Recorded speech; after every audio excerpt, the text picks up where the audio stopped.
Lord gave, and the Lord has taken away. I trust only in Him.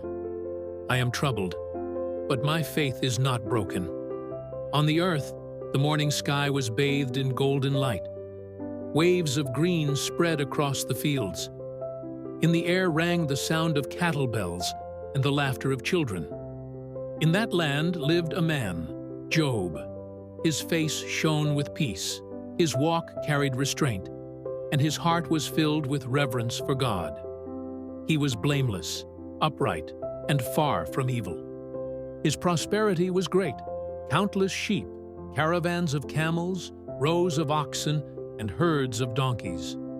Servants ran here and there, and his house was always filled with life. He had 7 sons and 3 daughters who often feasted together, laughed, played, and celebrated. Yet, amid every laughter, Job's heart turned toward God. He would think, "Perhaps my children have sinned in their hearts. Perhaps unknowingly they have offended God." So he would offer sacrifices and pray for them. Job believed that true life rested only on God's goodness and justice. But then, the scene changed. In heaven, a gathering took place. God sat upon his throne, surrounded by angels. Among them came Satan. God asked, "Where have you come from?" Satan replied, "From roaming the earth." Smiling, God said, "Have you considered my servant Job? There is no one like him on earth, blameless and upright, fearing God and shunning evil." Satan laughed mockingly. "Does Job fear you for nothing?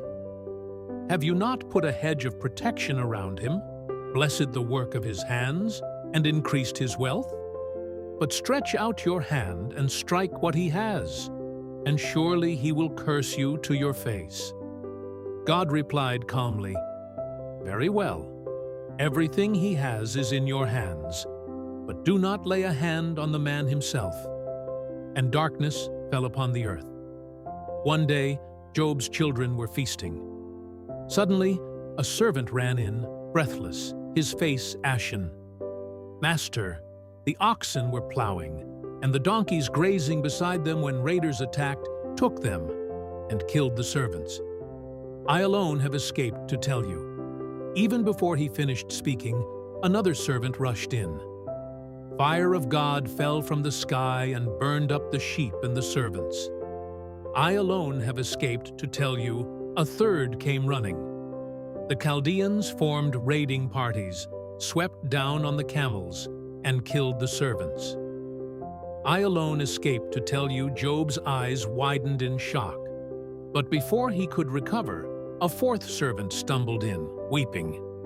Your sons and daughters were feasting at their brother's house when a mighty wind swept in from the desert, struck the 4 corners of the house, and it collapsed. They are all dead. I alone have escaped to tell you. Job listened, his heart pierced with unbearable pain. He tore his robe, shaved his head, fell to the ground in grief, and said, "Naked I came from my mother's womb, and naked I will depart. The Lord gave, and the Lord has taken away. Blessed be the name of the Lord,